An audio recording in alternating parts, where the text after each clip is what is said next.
What a shot! Magnificent 100, one of the best you will ever see.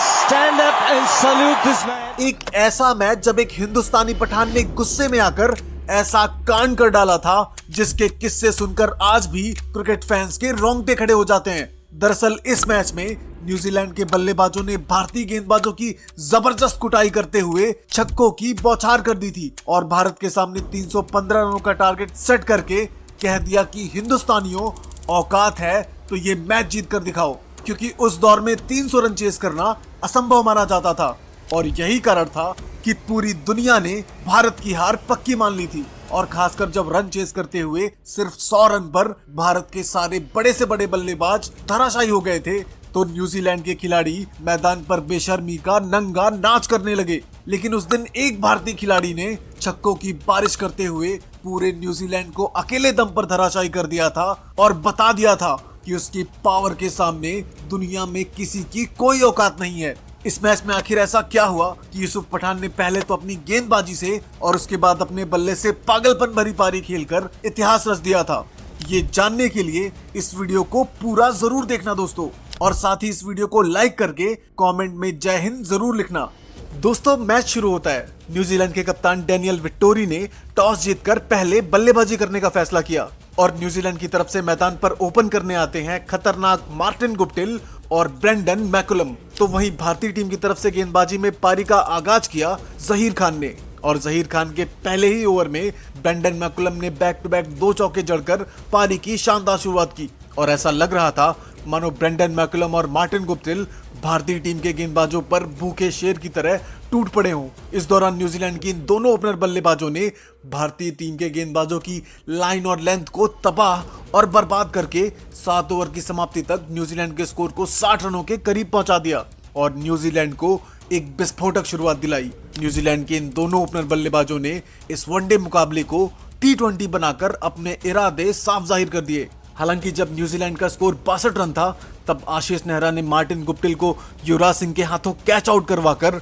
भारतीय team को पहला wicket दिलाया। Martin Guptill के out हो जाने के बाद ब्रेंडन मैकुलम की तूफानी 42 रनों की पारी, तो वहीं रॉस टेलर के 44 और स्कॉट स्टायरिस के 46 के साथ साथ जेम्स फ्रैंकलिन के सिर्फ 68 गेंद पर तूफानी 98 रनों की पारी की बदौलत न्यूजीलैंड ने भारतीय टीम के सामने इस मुकाबले में निर्धारित 50 ओवरों में 316 रनों का विशाल टारगेट सेट कर दिया। वहीं भारतीय टीम की तरफ से सबसे सफल गेंदबाज रहे यूसुफ पठान, जिन्होंने 9 ओवर की गेंदबाजी में सिर्फ 49 रन खर्च करके न्यूजीलैंड के विस्फोटक बल्लेबाज स्कॉट स्टायरिस और न्यूजीलैंड के कप्तान डेनियल विक्टोरी के साथ काइल मिल्स को आउट करके पवेलियन का रास्ता दिखा दिया था और भारतीय टीम को 3 विकेट दिलाकर न्यूजीलैंड को 316 रनों पर रोकने में अहम भूमिका निभाई। वरना एक वक्त ऐसा लग रहा था कि न्यूजीलैंड भारत को कम से कम 370 रन का टारगेट तो जरूर देगा। हालांकि यूसुफ पठान की कातिलाना गेंदबाजी के कारण ऐसा नहीं हो सका। वहीं पहली पारी जरूर खत्म हो चुकी थी, लेकिन रोमांच का असली खेल तो अब शुरू होने वाला था।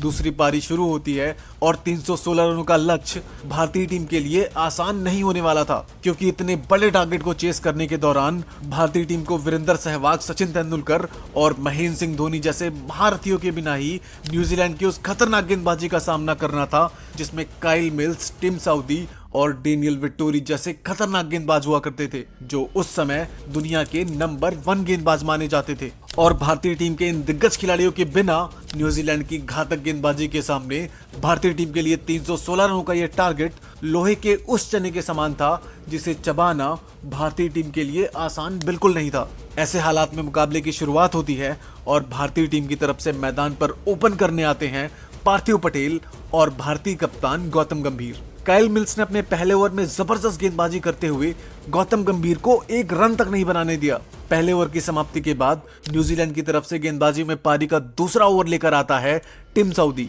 और टिम साउदी के सामने थे पार्थिव पटेल और पार्थिव पटेल ने टिम साउदी की तीसरी गेंद पर अपने बल्ले का मुंह खोलते हुए ऑफ साइड के क्षेत्र में जबरदस्त प्रहार करके गेंद को बाउंड्री लाइन के बाहर 4 रनों के लिए भेजकर न सिर्फ अपना बल्कि इस चौके के साथ भारतीय टीम का भी खाता खोला। इस चौके के बाद पार्थिव पटेल विकराल रूप धारण करके न्यूजीलैंड के गेंदबाजों पर प्रहार करना शुरू कर देते हैं। जी हाँ, पार्थिव पटेल इस मुकाबले में जिस तरीके से न्यूजीलैंड के गेंदबाजों को कपड़े की तरह धो रहे थे उसे देखकर पूरी न्यूजीलैंड की टीम हैरान और परेशान थी। न्यूजीलैंड के गेंदबाज कभी पार्थिव पटेल के बल्ले से निकलते हुए खूबसूरत शॉट को देखते तो कभी पार्थिव पटेल की कम हाइट को देखते और अपने मन ही मन अंदर ये सोच रहे थे कि आखिरकार ये बच्चा जैसा दिखने वाला पार्थिव पटेल इतना ज्यादा कैसे मार सकता है। ऐसे हालात में पार्थिव पटेल की इस ताबड़तोड़ बल्लेबाजी और गौतम गंभीर की सूझबूझ भरी पारी की बदौलत भारतीय टीम का स्कोर 10 ओवर की समाप्ति तक 67 रन को क्रॉस कर चुका था। न्यूजीलैंड से मिले 316 रन के टारगेट को देखकर भारतीय क्रिकेट फैंस को भारतीय टीम से जिस प्रकार विस्फोटक शुरुआत की उम्मीद थी, उसी तरह की शुरुआत पार्थिव पटेल और गौतम गंभीर ने भारतीय टीम को दे दी थी। लेकिन इसी दौरान न्यूजीलैंड की तरफ से गेंदबाजी में पारी का 11वां ओवर लेकर आता है एंडी मैके और मैके ने भारतीय टीम के कप्तान गौतम गंभीर को पॉइंट पर कैच आउट करवाकर भारत को पहला झटका दिया और गंभीर के आउट हो जाने के बाद भारतीय टीम की तरफ से मैदान पर बल्लेबाजी करने आए इस मुकाबले में भारतीय क्रिकेट फैंस की सबसे बड़ी उम्मीद विराट कोहली। लेकिन तभी कुछ ऐसा होता है जो पूरे देश का दिल तोड़ कर रख देता है। विराट कोहली अपना खाता तक नहीं खोल पाए और वो मैके के इसी ओवर की आखिरी गेंद पर काइल मिल्स के हाथों कैच आउट होकर भारतीय क्रिकेट फैंस को मायूस करके पवेलियन चलते बने। अब हालात ये थे कि सचिन तेंदुलकर, वीरेंद्र सहवाग और महेंद्र सिंह धोनी तो वैसे भी नहीं खेल रहे थे, ऊपर से कप्तान और किंग कोहली दोनों आउट हो चुके थे। पूरे मीडिया ने इस मैच को हारा हुआ घोषित कर दिया कि भारत अब ये मैच हार चुका है। विराट कोहली के आउट हो जाने के बाद भारतीय टीम की तरफ से मैदान पर बल्लेबाजी करने आए युवराज सिंह। भारी दबाव में मैदान पर बल्लेबाजी करने आए सिक्सर किंग युवराज सिंह ने पारी के 12वें ओवर में गेंदबाजी लेकर आए न्यूजीलैंड के गेंदबाज की तीसरी गेंद पर एक गगनचुंबी छक्का लगाकर कुछ शानदार शॉट्स लगाए और लगातार 2 विकेट गिर जाने के बाद दबाव में आ चुकी भारतीय टीम के दबाव को थोड़ा कम करने की कोशिश की। ऐसी हालत में न्यूजीलैंड की तरफ से गेंदबाजी में पारी का 15वां ओवर लेकर आता है नेथन मैकुलम और नेथन मैकुलम के ओवर की दूसरी गेंद पर इस सिंगल के साथ पार्थिव पटेल ने 50 गेंदों पर अपना अर्धशतक पूरा किया। लेकिन इधर जैसे ही पार्थिव पटेल ने अपना अर्धशतक पूरा किया, उसके तुरंत बाद ही भारतीय क्रिकेट फैंस पर दुखों का पहाड़ टूट पड़ा। जी हाँ, विराट कोहली के बाद इस मुकाबले में भारतीय फैंस की सबसे बड़ी उम्मीद युवराज सिंह न्यूजीलैंड की तरफ से गेंदबाजी में पारी का 7वां ओवर लेकर आए नेथन मैकुलम की पहली गेंद पर आउट होकर पवेलियन चलते बने। युवराज सिंह के आउट हो जाने के बाद भारतीय टीम की तरफ से मैदान पर बल्लेबाजी करने आए रोहित शर्मा। लेकिन ये क्या, रोहित शर्मा बस मैदान पर आए ही थे कि इसी बीच नेथन मैकुलम भारतीय टीम पर काल बनकर टूट पड़ा। इस दौरान उसने पारी के 19वें ओवर में इस मुकाबले में ताबड़तोड़ बल्लेबाजी करके भारतीय टीम के स्कोर को तेजी से आगे बढ़ा रहे पार्थिव पटेल को बाउंड्री लाइन के करीब कैच आउट करवाकर 100 रनों पर भारतीय टीम को चौथा बड़ा झटका दे दिया और अब भारतीय क्रिकेट फैंस पूरी तरीके से निराश हो चुके थे। पार्थिव पटेल के आउट हो जाने के बाद भारतीय टीम की तरफ से मैदान पर बल्लेबाजी करने आए यूसुफ पठान। जो भारतीय क्रिकेट फैंस सचिन, सहवाग और धोनी की गैर मौजूदगी में विराट कोहली, गौतम गंभीर, युवराज सिंह और पार्थिव पटेल जैसे भारतीय खिलाड़ियों के भरोसे बैठे हुए थे कि ये चारों खिलाड़ी न्यूजीलैंड से मिले 316 रनों के विशाल लक्ष्य को हासिल करके हिंदुस्तान को जीत दिलाएंगे, उनके इस भरोसे का कत्ल करके भारतीय टीम के ये चारों खिलाड़ी 20 ओवर में महज 100 रन तक आउट होकर पवेलियन जा चुके थे। ऐसी हालत में भारतीय फैंस जिन खिलाड़ियों के भरोसे ये मुकाबला देख रहे थे, उन खिलाड़ियों के आउट होने के बाद फैंस ने ये मान लिया कि भारतीय टीम ये मुकाबला अब नहीं जीत सकती और भारतीय टीम को अब ये मुकाबला जिताएगा कौन, क्योंकि अब भारतीय टीम में बल्लेबाजी में रोहित शर्मा को छोड़कर कोई भी बल्लेबाज नहीं था। रोहित शर्मा के बाद यूसुफ पठान मैदान पर थे, जो आधे बल्लेबाज थे और आधे गेंदबाज। ऐसी हालत में भारतीय क्रिकेट फैंस जो उस मैदान पर ये मुकाबला देखने के लिए मौजूद थे, वो भारतीय टीम को हारा हुआ मानकर आधे से ज्यादा भारतीय क्रिकेट फैंस मैदान को छोड़कर बाहर जाने लगे। और जो फैंस ये मुकाबला टीवी और रेडियो के जरिए देख रहे थे और सुन रहे थे, उन्होंने अपना टीवी और रेडियो ये सोचकर बंद कर दिया कि अब कहाँ भारतीय टीम ये मुकाबला जीत सकती है। और ये सही भी था, क्योंकि भारतीय टीम जिन 4 दिग्गज बड़े भारतीय खिलाड़ियों के भरोसे ये मुकाबला जीतने के सपने देख रही थी, वो भारतीय खिलाड़ी 20 ओवर में सिर्फ 100 रन तक आउट होकर पवेलियन जा चुके थे। और अगर भारत की ये हालत थी, तो आप ही बताओ कि क्या बाकी के 30 ओवरों में 216 रन बनाकर कोई भारतीय टीम को ये मुकाबला जितवा सकता था? आसान शब्दों में कहें तो 30 ओवर में 216 रन बनाना न्यूजीलैंड की घातक गेंदबाजी के सामने मुश्किल ही नहीं बल्कि नामुमकिन था। लेकिन जो फैंस स्टेडियम छोड़कर जा रहे थे, उन्हें इस बात का तनिक भी एहसास नहीं था कि कुछ ही देर बाद बेंगलोर के इस क्रिकेट मैदान पर एक ऐसा तूफान आने वाला है जो जीत से पहले जीत का जश्न मना रहे न्यूजीलैंड के खिलाड़ियों को खून के आंसू रोने पर मजबूर कर देगा। जिसकी शुरुआत करते हैं युवराज सिंह के बाद इंडिया ही नहीं बल्कि पूरी दुनिया के सबसे बड़े sixer king hitman Rohit Sharma. जी हाँ, न्यूजीलैंड की तरफ से गेंदबाजी में पारी का 23वां ओवर लेकर आता है नेथन मैकुलम और मैकुलम के ओवर की दूसरी गेंद पर हिटमैन ने कदमों का इस्तेमाल करके उस गेंद पर ऐसा शॉट खेला कि गेंद बैट पर लगने के बाद तारामंडल से होते हुए सीधे बाउंड्री लाइन के बाहर 6 रनों के लिए जा पहुंची। रोहित शर्मा ने मैकुलम के ओवर की दूसरी गेंद पर छक्का लगाने के बाद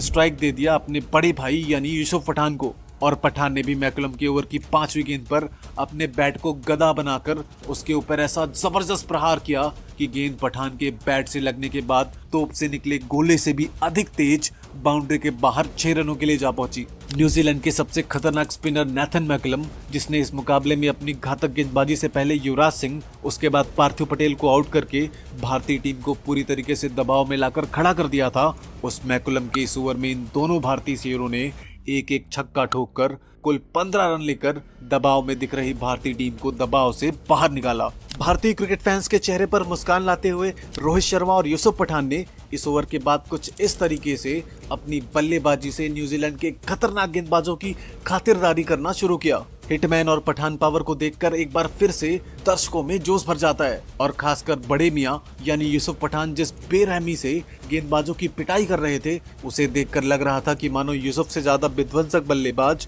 इस समय पूरी दुनिया में कोई नहीं है। दरअसल यूसुफ पठान बिल्कुल शांत स्वभाव के इंसान थे, लेकिन इस मैच में उन्हें कीवी खिलाड़ियों का सेलिब्रेशन नागवार गुजरा और वो कहते हैं ना कि अगर सीधा साधा आदमी गुस्से में आता है तो उससे खतरनाक कोई नहीं हो सकता। दोनों भारतीय बब्बर शेरों ने सिर्फ 100 रनों पर 4 भारतीय खिलाड़ियों को आउट करके जश्न मना रहे कीवी गेंदबाजों को मार मार कर उन्हें टमाटर की तरह लाल कर दिया। इस दौरान यूसुफ पठान और रोहित शर्मा ने 70 गेंदों पर तूफानी 88 रनों की पार्टनरशिप करके भारतीय टीम के स्कोर को 32 ओवर की समाप्ति के बाद 188 रनों तक लाकर खड़ा कर दिया। इस दौरान जहां रोहित शर्मा के बल्ले से 44 रनों की पारी आई तो वहीं यूसुफ पठान के बल्ले से 42 रनों की शानदार पारी आई थी और जिस हिसाब से ये दोनों खिलाड़ी न्यूजीलैंड के गेंदबाजों को ठोक रहे थे उसे देखकर जहां न्यूजीलैंड के गेंदबाजों का गला सूख गया था तो वहीं भारतीय क्रिकेट फैंस को अब ये उम्मीद हो गई थी कि अगर रोहित शर्मा और यूसुफ पठान अगले 10 ओवरों तक मैदान पर खड़े रह गए तो भारतीय टीम ये मुकाबला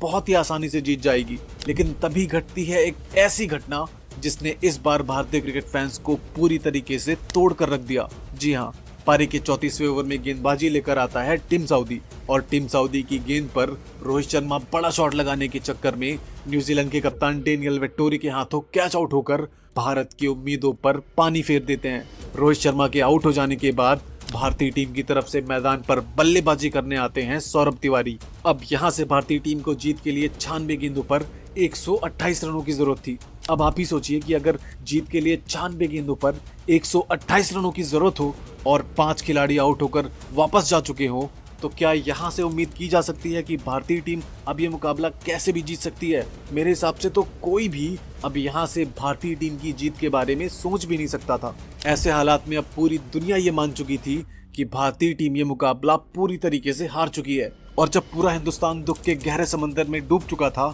5 खिलाड़ियों के आउट हो जाने के बाद तब मैदान पर मौजूद यूसुफ पठान बल्लेबाजी करने आए सौरभ तिवारी के पास जाते हैं और उन्होंने सौरभ तिवारी से कहा कि तिवारी सर पर कफन बांध ले, या तो आज हम इतिहास लिखेंगे या फिर इतिहास बनकर दफन हो जाएंगे। लेकिन इतनी आसानी से ये पठान हिंदुस्तान की शान में गुस्ताखी नहीं होने देगा। फिर क्या था, भले ही 5 विकेट गिर जाने के बाद पूरी दुनिया ये मान रही थी कि भारतीय टीम अब ये मुकाबला हार जाएगी, लेकिन पठान हिंदुस्तान की हार मानने के लिए तैयार नहीं था। ऐसी हालत में रोहित शर्मा को आउट करने वाले टिम साउदी अब अपने इस ओवर में फिर से गेंदबाजी करना शुरू कर देता है, लेकिन तभी बब्बर शेर यूसुफ पठान ने उसकी चौथी गेंद पर खड़े खड़े ऐसा जबरदस्त शॉट खेला कि गेंद पठान के बैट पर लगने के बाद पठान से रहम की भीख मांगती हुई सीधे बाउंड्री लाइन के बाहर 6 रनों के लिए जा पहुंची। अब इसके बाद न्यूजीलैंड की तरफ से गेंदबाजी में पारी का 35वां ओवर लेकर आता है नेथन मैकुलम और मैकुलम के सामने बड़े मियां यानी कि पठान थे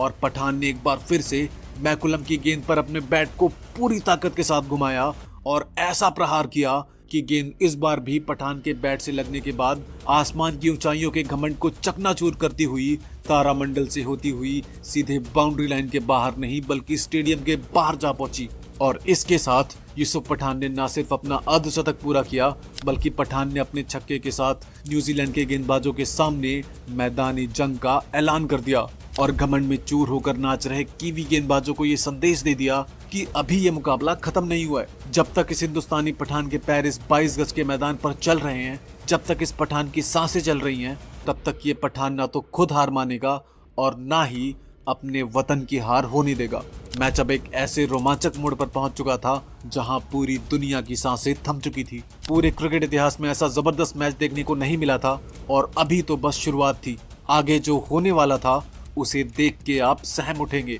इसी बीच मैकुलम की गेंद पर छक्का लगाकर अर्धशतक पूरा करने के बाद यूसुफ पठान ने मैकुलम के ओवर की अगली गेंद पर ऑन साइड की तरफ चौका लगाकर उसके इस ओवर में कुल 12 रन ठोककर भारतीय टीम के स्कोर को 200 रनों के पार पहुंचा दिया। ऐसी हालत में न्यूजीलैंड की तरफ से गेंदबाजी में पारी का 41वां ओवर लेकर आता है काइल मिल्स और काइल मिल्स के सामने इस बार था सौरव तिवारी और तिवारी ने मिल्स की गेंद पर ऑफ साइड के क्षेत्र में एक जबरदस्त शॉट खेलकर गेंद को बाउंड्री लाइन के बाहर भेज दिया। तभी ओवर की दूसरी गेंद पर मिड ऑफ के सर के ऊपर से खेलकर गेंद को बाउंड्री लाइन के बाहर 4 रनों के लिए भेजकर सौरव तिवारी ने भी न्यूजीलैंड के गेंदबाजों के सामने जंग का ऐलान कर दिया। ऐसे हालात में बैक टू बैक 2 चौके लगाने के बाद सौरव तिवारी ने सिंगल लेकर स्ट्राइक यूसुफ पठान को दे दिया और यूसुफ पठान ने काइल मिल्स की चौथी गेंद पर अपने बैट को गदा बनाकर हनुमान जी की तरह ऐसा जबरदस्त प्रहार किया कि गेंद बैट पर लगने के बाद त्राहिमाम करते हुए सीधे 6 रनों के लिए जा पहुंची। ऐसी हालत में भारतीय टीम के इन दोनों बब्बर शेरों के बल्ले से अपनी 4 गेंदों पर 15 रन खाकर काइल मिल्स सर पर हाथ रखकर बिल्कुल लाचारों की तरह खड़ा होकर खुद को लुटते हुए देख रहा था। उसे कुछ भी समझ में नहीं आ रहा था कि वो सौरव तिवारी और यूसुफ पठान के सामने कहां गेंद डाले। इसी बीच पूरी तरीके से दबाव में आ चुके काइल मिल्स ने अपने ओवर की 5वीं गेंद डाली तो इस बार उसने नो बॉल डाल दी, जिस पर इस बार भी यूसुफ पठान ने उस गेंद को बाउंड्री लाइन के बाहर 6 रनों के लिए भेज दिया। और अब यूसुफ पठान ने न्यूजीलैंड के खिलाड़ियों को इशारों में ही संदेश दे दिया था कि पार्टी पठान के घर में रखोगे तो मेहमान नवाजी के लिए पठान तो आएगा और साथ में चौके और छक्कों की बरसात भी लाएगा। काइल मिल्स को ठोकने के बाद यूसुफ पठान ताबड़तोड़ बल्लेबाजी करते हुए देखते ही देखते भारतीय टीम के स्कोर को 270 रनों के पार पहुंचा दिया और साथ ही साथ यूसुफ पठान अब अपने शतक के करीब भी पहुंच चुके थे। यूसुफ पठान का तांडव देख अब कीवी खिलाड़ी पूरी तरह से सदमे में जा चुके थे। तो वहीं यूसुफ पठान को अपना शतक पूरा करने के लिए अब यहां से 12 रनों की जरूरत थी। तभी न्यूजीलैंड की तरफ से गेंदबाजी लेकर आता है अहंकार में डूबा हुआ टिम साउदी और टिम साउदी के इस ओवर में यूसुफ पठान ने क्या किया उसे आप जरा इस वीडियो के जरिए देखिए। What a shot! Magnificent 100, one of the best you will ever see. Stand up and salute this man. Yusuf Pathan rings up his 100 with 7 fours and 6 sixers on just 79 deliveries. Wow, that is superb. It really is. What an innings he's played. Belligerent at times, but also he's been cool-headed as well. Hindustan के इस पठान ने Tim Southee की इस over की पहली और दूसरी गेंद पर बैक टू बैक 2 गगनचुंबी छक्के लगाकर अपना शतक पूरा करके न्यूजीलैंड के गेंदबाजों को खून के आंसू रुलाते हुए इतिहास लिखकर मुश्किल समय में दिख रही भारतीय टीम को न सिर्फ मुश्किल से निकाला बल्कि 99% हार चुकी भारतीय टीम को अब जीत के करीब लाकर खड़ा कर दिया। अब यहां से भारतीय टीम को यह मुकाबला जीतने के लिए 41 गेंदों पर 43 रनों की जरूरत थी और ऐसी हालत में हिंदुस्तानी पठान ने अपना काम पूरा कर दिया था अपनी तूफानी बल्लेबाजी से भारतीय टीम को मुश्किल हालात से निकालकर। अब यहां से सौरव तिवारी की बारी थी। इसी बीच सौरव तिवारी ने भी यूसुफ पठान के साथ मिलकर अपने हाथ खोलते हुए कुछ इस तरीके से न्यूजीलैंड के गेंदबाजों को ठोकना शुरू किया। जी हां, एक तरफ से हिंदुस्तानी पठान तो वहीं दूसरी तरफ से हिंदुस्तानी ब्राह्मण शेर, दोनों मिलकर न्यूजीलैंड के गेंदबाजों को कपड़ों की तरह धोते हुए देखते ही देखते भारतीय टीम को जीत के करीब लाकर खड़ा कर देते हैं। अब यहां से भारतीय टीम को यह मुकाबला जीतने के लिए 9 गेंदों पर 2 रनों की जरूरत थी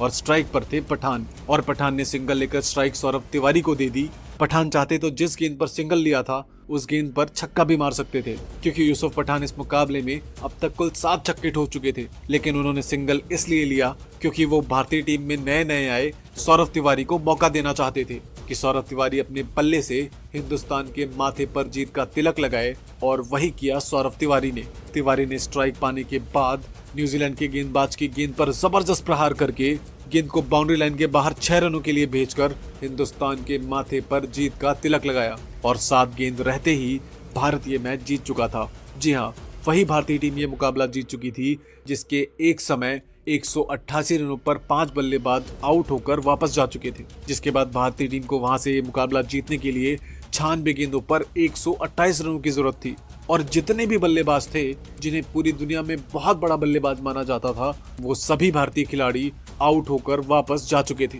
जिसके बाद पूरी दुनिया ने यह मान लिया था कि भारतीय टीम ये मुकाबला किसी भी कीमत पर नहीं जीत सकती। उस भारतीय टीम को जीत दिलाई किसने? यूसुफ पठान ने, वो भी सिर्फ 96 गेंदों पर 7 चौके और 7 गगनचुंबी छक्कों सहित न्यूजीलैंड के गेंदबाजों को रुला कर। यूसुफ पठान के बारे में ना जाने क्यों ये शेर याद आ रहा है। सिर्फ आवाज पे चाहूं तो निशाने लग जाए, सिर्फ आवाज पे चाहूं तो निशाने लग जाए, मैं अगर अपनी जवानी के सुना दूं किससे, ये जो लौंडे हैं मेरे पांव दबाने लग जाए। इस मुकाबले में यूसुफ पठान ने न सिर्फ 96 गेंदों पर 129 रनों की पारी खेली, बल्कि गेंदबाजी के दौरान यूसुफ पठान ने भारतीय टीम को 3 बड़े विकेट दिलाए, जिसके चलते यूसुफ पठान को मैन ऑफ द मैच दिया गया। दोस्तों, पठान को भारतीय टीम में 7 से 8 नंबर पर बल्लेबाजी करने का मौका मिलता था, और इन मौकों पर यूसुफ पठान ने एक बार साउथ अफ्रीका के खिलाफ, जब भारतीय टीम के 8 खिलाड़ी मात्र 129 रनों पर आउट होकर जा चुके थे, तब यूसुफ पठान ने उस मुश्किल घड़ी में 70 गेंदों पर 8 चौके और 10 गगनचुंबी छक्कों की मदद से 105 रनों की पारी खेली थी। और इस पारी के अलावा भी यूसुफ पठान ने अपने करियर में न सिर्फ कई ताबड़तोड़ पारियां खेलकर भारतीय टीम को जीत दिलाने में अपनी अहम भूमिका निभाई, बल्कि अपनी स्पिन गेंदबाजी से भी कई बार भारतीय टीम को जीत दिलाई। लेकिन अफसोस, जितनी काबिलियत यूसुफ पठान के अंदर थी, जितने बड़े वो बिग हिटर थे, भारतीय मैनेजमेंट ने यूसुफ पठान को उतने मौके नहीं दिए। दोस्तों, आप यूसुफ पठान की इस पारी पर उन्हें 10 में से कितने नंबर देना चाहते हैं? कमेंट करके जरूर बताना, और हाँ, चैनल को सब्सक्राइब जरूर कर लेना, क्योंकि आगे बहुत ही शानदार वीडियोस आने वाली हैं। मिलते हैं अगली वीडियो में।